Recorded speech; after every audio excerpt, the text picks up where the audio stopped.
Hello everyone, आप सभी का स्वागत है मेरे चैनल स्टोरीज ऑफ सोल्स में। तो मैं द ब्लैक शैडो का अगला चैप्टर लेकर हाजिर हूँ। ये 5वां चैप्टर है और इतनी लेट लाने के लिए मैं माफ़ी चाहती हूँ क्योंकि मैं इस वक्त अपनी फ्रेंड की शादी में आई हुई हूँ। लिटरली मेरी फ्रेंड की कल ही शादी है और मैं आज रात के लगभग हो रहे हैं 12:15 और मैं इसका अगला चैप्टर रिकॉर्ड कर रही हूँ क्योंकि मुझे बिल्कुल भी टाइम नहीं मिला। इसलिए मैं माफ़ी चाहती हूँ और जैसे ही मुझे टाइम मिलेगा मैं इसे कंटिन्यू करूँगी। फ़िलहाल तो ये चैप्टर आप लोगों के लिए हाजिर है एंड आप सभी को अगर ये स्टोरी पसंद आ रही है तो प्लीज़ लाइक सब्सक्राइब और कमेंट कीजिएगा। मुझे कमेंट करके तो ज़रूर ही बताइएगा कि आप सभी को ये स्टोरी कैसी लग रही है। एंड देन आप सभी के लिए एक न्यूज़ है। आपने मेरी स्टोरी के बारे में सुना होगा माय रिवेंज, जिसे मैंने चिंग एंजल यानी कि प्रकृति को दिया था। वो लेके आई थी उस स्टोरी को, लेकिन उन्होंने उसमें काफ़ी सारी चेंजेस किए थे और मैंने ये फैसला किया है कि मैं उस स्टोरी को वापस लेके आने वाली हूँ। लेकिन जैसे मैंने लिखा था बिल्कुल वैसे ही, उसमें कोई चेंजेस नहीं होंगे। सीन बाय सीन वो स्टोरी आएंगी। प्रकृति ने उसमें काफ़ी सारी चीज़ें चेंज की थी जो कि मेरी परमिशन से था, बट मैंने जब प्रकृति से बात की तो उन्होंने भी कहा कि तुम्हें लाना चाहिए, तो मैं अब उस स्टोरी को भी लाने वाली हूँ। लेकिन उस स्टोरी को मैं कब लाऊँ आप लोग मुझे बताइए। क्या ये स्टोरी ख़त्म होने के बाद मैं वो लेके आऊँ या इसी के साथ ही कंटिन्यू कर दूँ? कभी वो आएँगी एंड देन कभी वो आएँगी ऐसे, या फिर मैं इसे ख़त्म करने के बाद उसे स्टार्ट करूँ? लिटरली गाइस, उसमें भी आपको बहुत मज़ा आएगा। अगर मैं काफ़ी सारी चीज़ें बदल दूँ उसमें से, हाँ, कुछ चीज़ें बदलाएँगी, जैसे कि मैंने उसे एक स्ट्रेट स्टोरी के तौर पे लिखा था, पर मैं उसे फंक्शन में कन्वर्ट करूँगी। तो काफ़ी सारी चीज़ें बदलेंगी उसमें भी, पर सारे सीन, जो डरावने सीन हैं, जो मैंने खुद लिखे हैं, वो सभी वैसे के वैसे ही होंगे, उसमें कोई बदलाव नहीं होगा। तो ये आप लोगों के लिए एक न्यूज़ थी। क्योंकि आप सभी को माय रिवेंज पसंद आई थी, जो प्रकृति की वॉइस में थी। देन अब वो मेरी ही स्टोरी मेरी वॉइस में एंड देन मेरे ही लिखे हुए सारे सीन उसमें होंगे। तो आई होप आप सभी को पसंद आएगा। फ़िलहाल ये स्टोरी तो अभी चल रही है और मुझे नहीं पता कि ये कब ख़त्म होने वाली है। तो चलिए, अब बाकी बातें बाद में, अगर आप लोग बताना चाहो तो बता सकते हो कि मैं इसी के साथ ही कंटिन्यू करूँ माय रिवेंज को या इसके ख़त्म होने के बाद लेके आऊँ। ओके गाइस, देन चलिए हम बिना किसी देर के इस स्टोरी को स्टार्ट करते हैं, पर उससे पहले चैप्टर 4 में क्या-क्या हुआ था थोड़ा-सा मैं आपको बता देती हूँ। विंग और वांगजी एंटीक में गए थे चेक करने के लिए, तो वहाँ विंग को लॉकेट मिला था और विंग ने बताया था कि ये लॉकेट यानली का हो सकता है एंड देन वहाँ पर उन्होंने काफ़ी सारी पैरानॉर्मल नॉर्मल एक्टिविटी फ़ील की थी, क्या अपनी आँखों से देखी थी, और विंग ने बहुत ही ज़्यादा दबंग अपना इरादा दिखाते हुए भूत से ही पंगे ले लिए थे और भूत को देखकर ऐसा लग रहा था कि वो विंग की बात मानने के मूड में था, तो वो भी विंग से ज़्यादा पंगा नहीं ले रहा था। हालाँकि उसने विंग और वांगजी को बहुत बुरी तरीके से डरा दिया था। तो ये हमने अगले चैप्टर में देखा था। फिर उसके बाद विंग और वांगजी हवेली की तरफ चले गए थे, तो यहाँ पर मैंने अगले चैप्टर में रोक दिया था। तो अब हम वहीं से स्टार्ट करते हैं। और इतने समय के लिए, यानी कि पूरे मैंने लगभग 3 मिनट 4 होने वाला है शायद, इतने समय तक मैंने भाषण दिया, पर मुझे लगा ये बातें बताना ज़रूरी है, ख़ासकर माय रिवेंज वाली बातें बताना बहुत ज़्यादा ज़रूरी है, इसलिए मैंने बता दिया। और गाइस, आप लोगों के कमेंट मेरे जो फर्स्ट चैनल है उसमें नहीं दिख रहे हैं। क्या आप लोग फर्स्ट चैनल में स्टोरी नहीं सुन रहे हैं? वहाँ पर भी हॉरर स्टोरी चल रही है। फ़र्क बस इतना है कि वहाँ की स्टोरी घंटों में है। तो आप लोग वहाँ का भी स्टोरी सुनिए एंड यहाँ पर तो आएगा ही आएगा। तो आप लोग वहाँ का भी सुनिए एंड देन कमेंट वगैरह कीजिए गाइस, आप सभी कहाँ हैं, कहाँ गायब हो गए हैं। तो चलिए बिना किसी देर के हम इस स्टोरी को स्टार्ट करते हैं, नहीं तो बातें कभी खत्म नहीं होगी मेरी। चलिए स्टार्ट करते हैं। तो हमने देखा था कि विंग और वांग जी वापस से हवेली की तरफ चले गए थे, लेकिन उसके पीछे वो साया हमें फिर से दिखा था, जो बहुत गुस्से से विंग और वांग जी को देख रहा था। अब रात हो गई थी, दोनों ने साथ में डिनर किया था, लेकिन उन दोनों के बीच का माहौल काफ़ी ज़्यादा टेंशन से भरा हुआ था। तभी विंग ने वांगजी से कहा, वांगजी, आज रात सतर्क रहना। मुझे ऐसा लगता है जैसे आज रात कुछ गड़बड़ होगी और मैं तुम्हारे रूम के पास वाले रूम में ही सोऊंगा। तो तुम कुछ भी दिक्कत हो तो मुझे ज़रूर बुलाना। इस पर लैन वांगजी ने हामी भरी और कहा, विंग, मैं चाहूँगा कि तुम अपना भी ध्यान रखो। इस पर विंग ने उसकी तरफ देखा और कहा, बिल्कुल, मैं अपना भी ध्यान रखूँगा और तुम्हारा भी। और कुछ भी चीज़ें अगर तुम्हें अजीब लगें तो मुझे बता सकते हो। इस पर वांगजी ने पूछा, अजीब का मतलब? तभी विंग ने बताया कि जैसे तुम चीज़ों को महसूस करते हो डेली, है ना? इस पर वांगजी ने हाँ में सिर हिलाया। तभी विंग ने कहा, उन डेली चीज़ों से अगर तुम्हें कुछ अलग महसूस हो जो तुमने कभी नहीं देखा, कभी महसूस नहीं किया, डिफरेंट, तो मुझे ज़रूर बताना।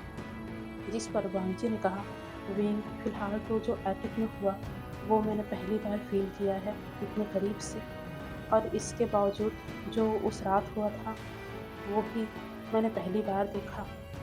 जिस पर विंग ने वांगजी के हाथ को पकड़ा और बोला, मैं समझ सकता हूँ, मैं समझ रहा हूँ कि तुम्हारे लिए ये सब काफ़ी ज़्यादा मुश्किल हो रहा होगा, पर बिलीव मी लैन वांगजी, मैं तुम्हारी पूरी मदद करने की कोशिश कर रहा हूँ। एंड तुम्हें भी मेरा साथ देना पड़ेगा ताकि हम मिलकर पता लगा सकें कि ये क्यों हो रहा है, किस लिए हो रहा है और इसे जड़ से ख़त्म कर सके। जिस पर वांगजी भी हाँ में सिर हिलाता है और बोलता है, तुम सही कह रहे हो, हमें जड़ तक जाना होगा ताकि ये समस्या जड़ से ख़त्म हो सके विंग। जिस पर विंग भी अपना सिर हाँ में हिलाता है। अब लगभग उन दोनों का डिनर ख़त्म हो चुका था और वो दोनों अपने अपने रूम में जाकर सो रहे थे। दोनों की नींद दूर थी क्योंकि उन दोनों को नींद आ नहीं रही थी। एटिक में जो हुआ वो वाक़ई ही बहुत ज़्यादा डरा देने वाली चीज़ थी। किसी आम इंसान के लिए ये सारी चीज़ें महसूस करना बहुत ही ज़्यादा मुश्किल थी। और वांगजी वांगजी ये सब तो ना जाने कितने महीनों से सह रहा था। ये विंग के दिमाग में चल रहा था। विंग ने अपनी ज़िंदगी में काफ़ी सारी चीज़ें देखी हैं, पर ये सब चीज़ें वो पहली बार अपनी लाइफ में अपनी आँखों के सामने देख रहा था। ऐसा नहीं था कि विंग को डर लग रहा था, लेकिन वाक़ई में ये सब रूह काँपा देने वाली थी। सुनने में तो सभी चीज़ें अच्छी लगती हैं, लेकिन अगर उन चीज़ों को आँखों के सामने महसूस किया जाए, तो वो मौत के दर्शन करने के बराबर होता है। ये विंग महसूस कर रहा था, लेकिन विंग ने फैसला कर लिया था कि चाहे कुछ भी हो जाए वो वांगजी को छोड़कर नहीं जाएगा और वो यहाँ जिस काम के लिए आया है उसे करके ही जाएगा। अब धीरे धीरे रात होती है और विंग और वांगजी हल्के हल्के नींद की मदहोशी में जाने लगते हैं कि तभी लगभग 2:49 के आसपास विंग जगा। उसकी नींद अचानक से खुल गई थी। तभी विंग ने इधर-उधर कमरे में देखा, लेकिन उसे वहाँ कुछ भी महसूस नहीं हुआ। वो उठा, धीमे कदमों से वांगजी के कमरे की तरफ गया। उसने हल्का-सा वांगजी का दरवाज़ा खोला, यानी कि वांगजी के रूम का दरवाज़ा खोला और देखा कि वांगजी सोया हुआ है। तो उसने वापस से धीमे से दरवाज़ा बंद कर दिया और अपने रूम में आ गया। विंग फिर से लेट गया, लेकिन इस बार उसे नींद बिल्कुल भी नहीं आई। तभी विंग ने सोचा कि उसे कुछ बुक्स पढ़ने चाहिए, तो विंग सोफे पर बैठ गया और वो किताब पढ़ने लगा था।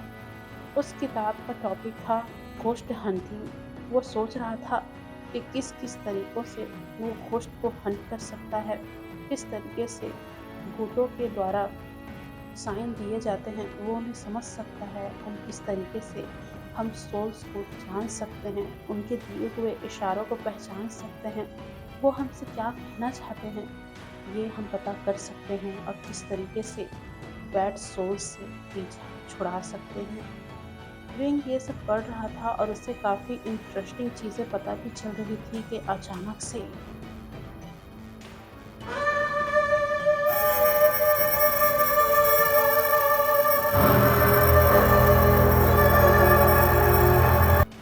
विंग को दीवारों से सरसराहट की आवाज़ें आने लगीं।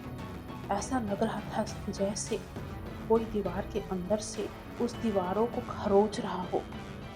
विंग सावधान हो गया। वो उठा, उसने लाइट जलाने की कोशिश की, लेकिन लाइट्स जल नहीं रही थी। तभी विंग ने पास ही के ड्रॉवर से टॉर्च निकाला और टॉर्च को ऑन किया और वो सीधा लैन वांगजी के रूम के पास गया। उसने जब लैन वांगजी के रूम को खोलने की कोशिश की तो वो रूम अंदर से ही खुल गया, जिससे विंग एकदम सहम गया था। वो डरा नहीं था, बस सावधान हो गया था। लेकिन विंग की सांस में तब सांस आई जब उसने देखा कि सामने और कोई नहीं, वांगजी ही खड़ा हुआ है। जिस पर वांगजी ने विंग को देखते हुए कहा, विंग तुम? और विंग ने भी कहा, तुम सोए नहीं वांगजी? जिस पर वांगजी ने बोला, नहीं, मेरी नींद कच्ची थी, पर मैंने कुछ सरसराहट की आवाज़ सुनी। क्या तुमने भी वो सुनी है विंग? जिस पर विंग ने हाँ में सिर हिलाया और बोला, हाँ वांगजी, मैं बुक पढ़ रहा था कि तभी मुझे दीवार के अंदर से, यानी कि दीवारों के अंदर से अजीब सी खरोचने की आवाज़ें सुनाई दी। इसलिए मैं सीधा तुम्हारे पास ही आ गया, लेकिन तुम तो जगे हुए थे। तभी वांगजी ने हाँ में सिर हिलाया और वो दोनों कमरे से बाहर निकल गए, यानी कि वांगजी के कमरे से विंग और वांगजी बाहर निकल गए। तभी विंग ने फुसफुसाकर कहा, सुनो, अभी भी मुझे वो आवाज़ें सुनाई दे रही हैं। क्या तुम भी उसे सुन पा रहे हो? जिस पर वांगजी ने अपनी आंखों को बंद किया और उन आवाज़ों को सुनने की कोशिश की। कुछ देर बाद वांगजी ने आंखें खोली और विंग की तरफ देखकर कहा, हाँ, मैं उन आवाज़ों को फील कर पा रहा हूँ, सुन पा रहा हूँ। जिस पर विंग ने हाँ में सिर हिलाया और वो दोनों सीधा हॉल की तरफ गए। धीरे धीरे वो हॉल में पहुंचे। जैसे ही वो उस हॉल रूम में पहुंचे, वहां आवाज़ तेज हो गई, लेकिन इस बार खरोच के साथ साथ रोने की भी आवाज़ आ रही थी। वो आवाज़ नॉर्मल नहीं थी, वो रो तो रही थी, यानी कि रोने की आवाज़ तो थी, लेकिन उस रोने में गुस्सा भी साफ साफ झलक रहा था।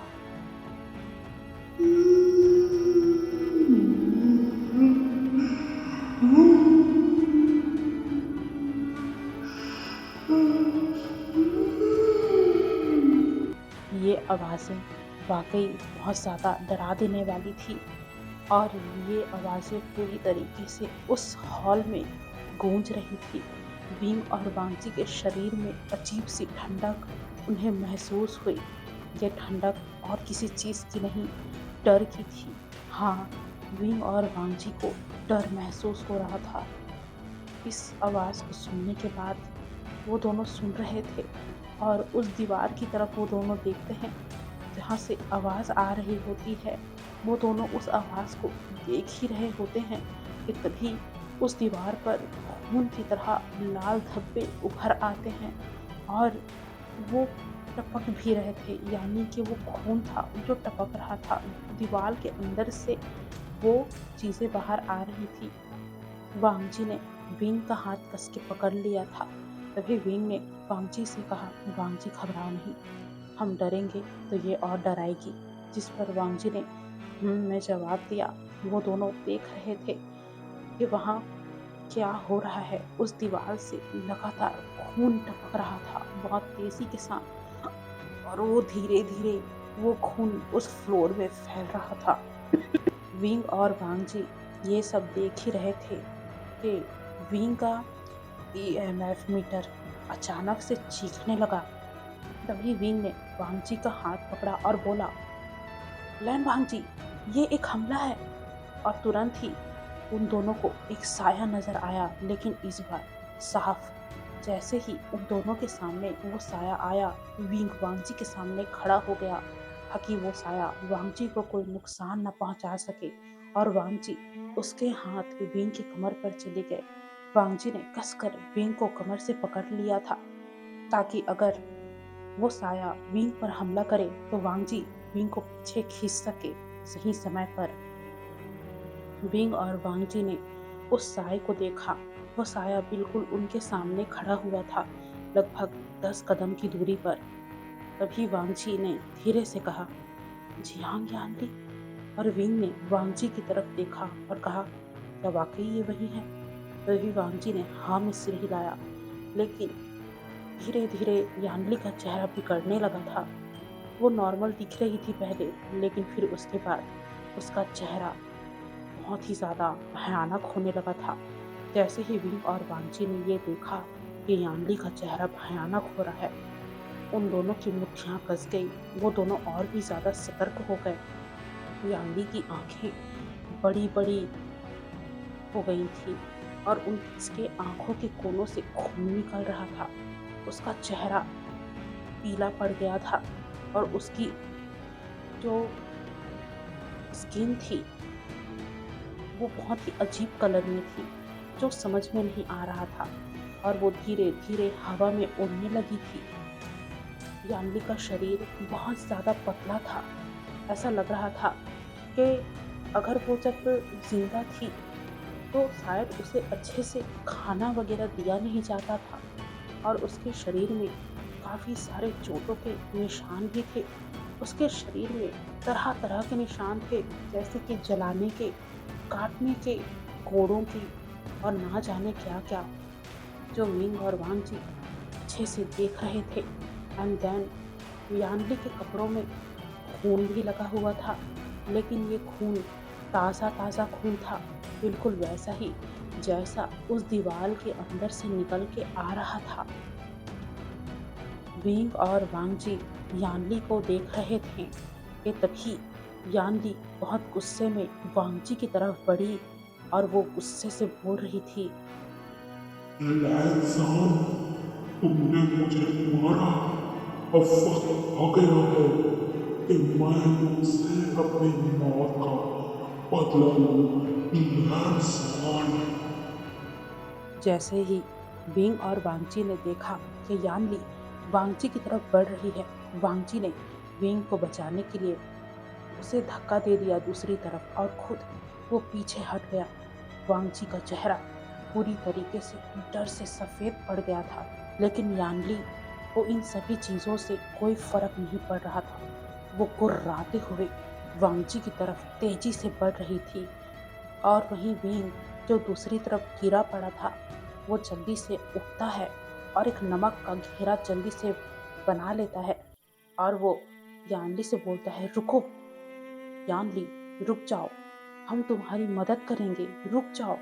लेकिन यानली रुकती नहीं। उसने लैन वांगजी को छुआ।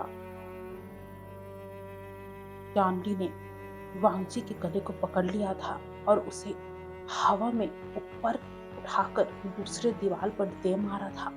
जैसे ही विंग ने ये देखा, वो चिल्लाया, वांगजी, वांगजी क्या तुम ठीक हो? लेकिन वांगजी कुछ बोलने की हालत में नहीं था।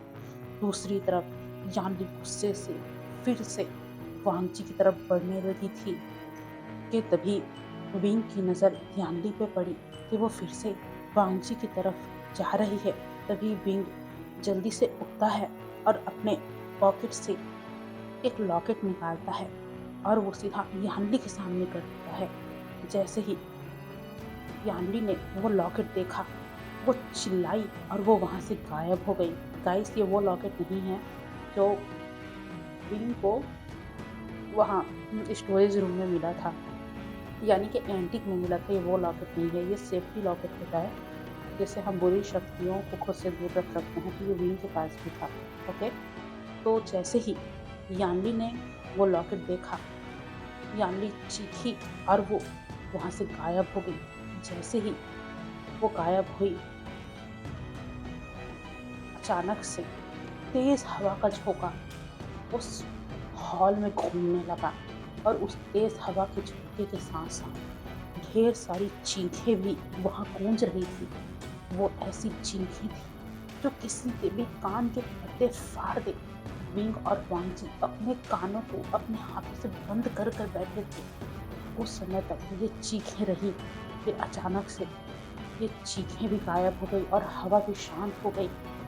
तभी विंग और वांगजी की नज़र उस दीवार पर गई। उस दीवार पर दाग अभी भी वैसे के वैसे ही थे, वो मिटे नहीं थे, बिल्कुल असली खून जैसे लग रहे थे। तभी विंग भागकर लैन वांगजी की तरफ गया। लैन वांगजी के सिर से ब्लड आ रहा था। वैसे तो यानली ने वांगजी के पूरे शरीर को उठाकर दीवार के पास फेंका था, लेकिन वांगजी ऐसे एंगल में दीवार से टकराया था कि सीधा उस दीवार पे उसका सिर ही जा लगा था, जिससे उसका सर थोड़ा सा फट गया था और ब्लड आने लगा था। विंग भागकर वांगजी के पास गया और उसे उठाया और पूछने लगा, क्या तुम ठीक हो वांगजी? जिस पर वांगजी ने विंग को पकड़कर कहा, हाँ मैं ठीक हूँ, क्या तुम ठीक हो? जिस पर विंग ने भी हाँ में सिर हिलाया और विंग ने एक रुमाल निकाला और वांगजी के सिर पर उसे रख दिया, क्योंकि वहाँ काफी ज्यादा ब्लीडिंग हो रही थी। विंग काफी ज्यादा परेशान चेहरे से वांगजी को देख रहा था और वांगजी विंग की उस परेशान आंखों को देख रहा था जो सिर्फ उसके लिए थी। लेकिन ये वक्त रोमांस का नहीं था। तभी विंग ने कहा, संभालो, तुम ठीक हो ना? जिस पर वांगजी ने कहा, मुझे थोड़ी तकलीफ हो रही है। तभी विंग ने उसे अपनी बाहों में संभाल लिया और कहा, तुम ठीक हो, बोलो।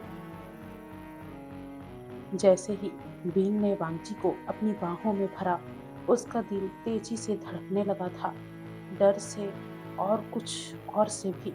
तभी लैन वांगजी ने विंग की आंखों में देखा और बोला, तुम्हारे बिना मैं ठीक नहीं हूँ। उसने जैसे ही ये कहा, विंग का चेहरा शांत हो गया। वांगजी और विंग कुछ समय तक एक दूसरे को देखते रहे और फिर वांगजी ने अपना हाथ आगे बढ़ाया और उसने विंग के चेहरे पर अपना हाथ रखा।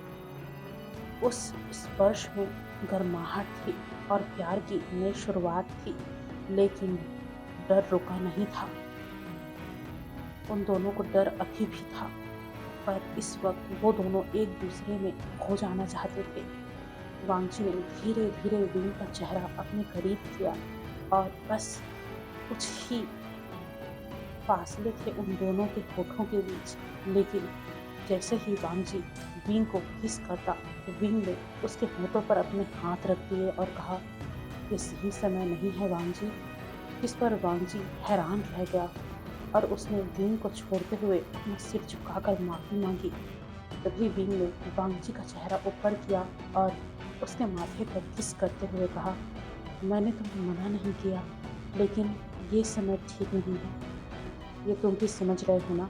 जिस पर वांगजी ने हाँ में सिर हिलाया और वांगजी के चेहरे पर हल्की सी मुस्कुराहट थी, क्योंकि विंग ने उसे मना नहीं किया था। यानी कि अभी भी उन दोनों के बीच प्यार पनप सकता है।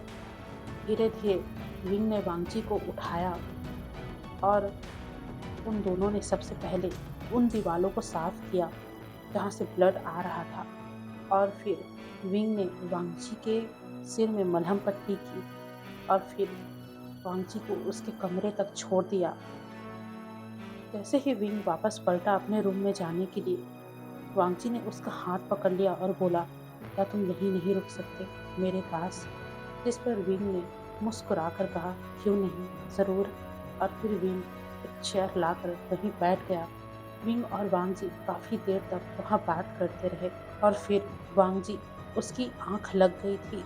जैसे ही विंग ने देखा कि वांगजी सो रहा है, वो वांगजी को अच्छे से कंबल उड़ाकर अपने रूम में चला गया था। लेकिन विंग अपने रूम में गया तो था, पर उसे नींद बिल्कुल भी नहीं आई थी।